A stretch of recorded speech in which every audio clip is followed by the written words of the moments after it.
Hi drama queens!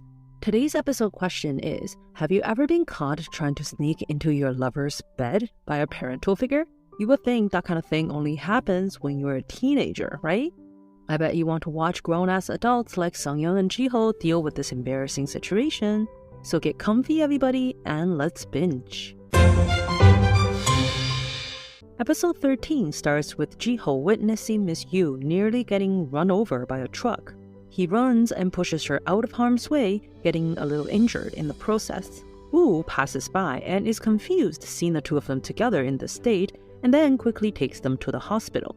Sang-Eun arrives in a panic and barges in on Ji-ho getting a shot on his butt. Awkward much?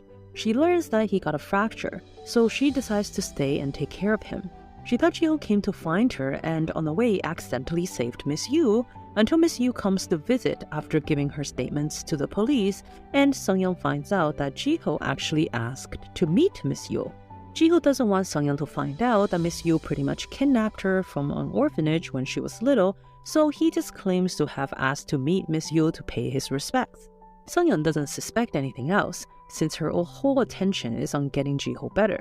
Miss Yu obviously knows that the people behind the attack are the Ina group, and she vows to get back at them. These corporations are definitely dangerous, huh?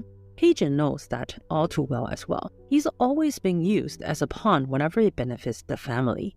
Learning from Sang-Eun that she is an orphan, taken to pretend to be Ina Group's heirs, once again confirms to him how scary these families can be. He feels sorry for Sang-Eun for being fully manipulated, but Sang-Eun's clearly made peace with it and she's just happy to find her true love after so long. At this moment, she's busy turning Ji-ho's hospital suite into a cozy bedroom fitting of his high-end lifestyle. She then gets a call from Hae-Jin, who's ready to go public with the news that he has ended his relationship with Sang-Eun. He wants to return Sang-Eun to true freedom, and she feels grateful. She wishes him well and tells him to not allow himself to be the victim. She reminds him that his happiness should not be tied to hers, and he should proactively look for his happiness now. Hae-Jin's brother consents that the reason his father wants to arrange the marriage between Hae-Jin and Sang-Eun is to give his younger son more power and to develop him to be the next head of the Kang group. He feels insecure about his position in the family and is getting ready to do what he can to defend himself. In contrast to the cold-heartedness of the family feud, Ji-ho's hospital suite is bursting with warmth from his co-workers' visits.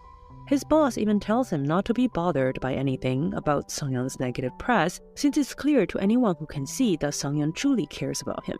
This gives him great comfort since he clearly sees his boss like a father figure more than just a colleague. Ji-young even comes to see Ji-ho, but when she sees how lovey-dovey Ji-ho and Sang-Eun are, she decides not to interrupt them and instead leaves her gifts at the nurse's station.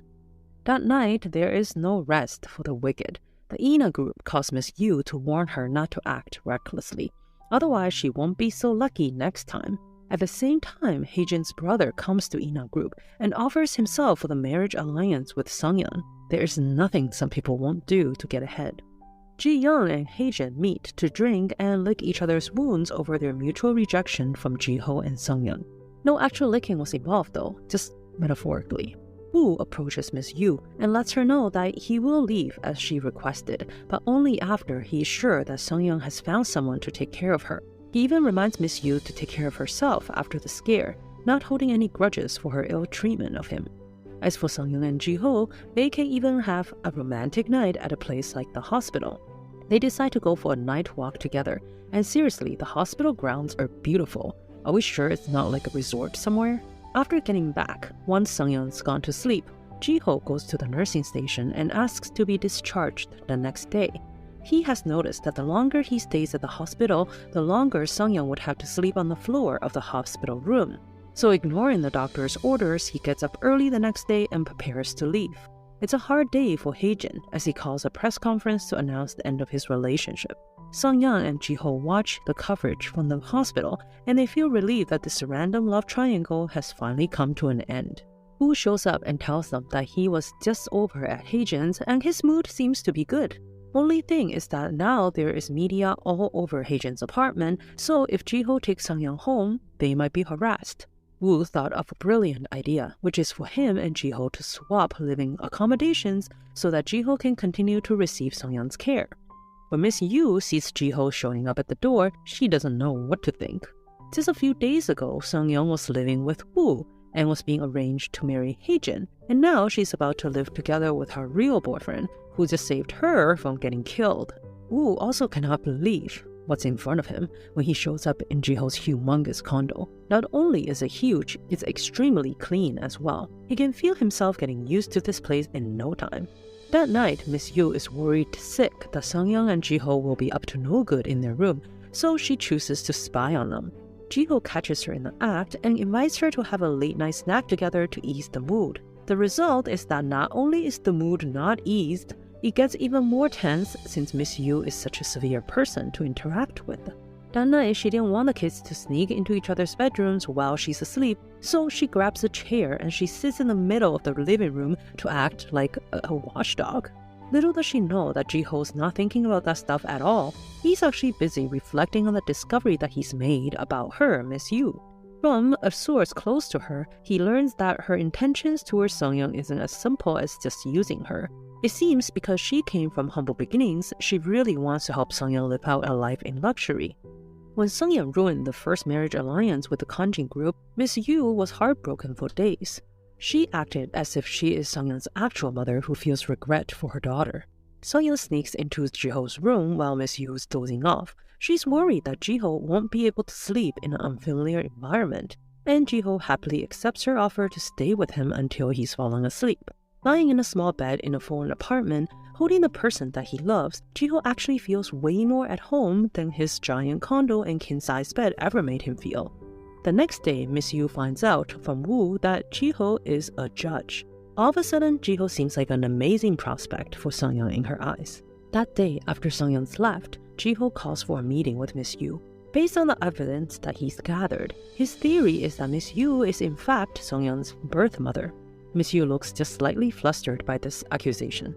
Ji-ho tells her that if she wants to protect Sang-Eun, she has to do what he tells her. Otherwise, a powerful enemy like the Ina group is not someone that Miss Yu and Sang-Eun can handle easily.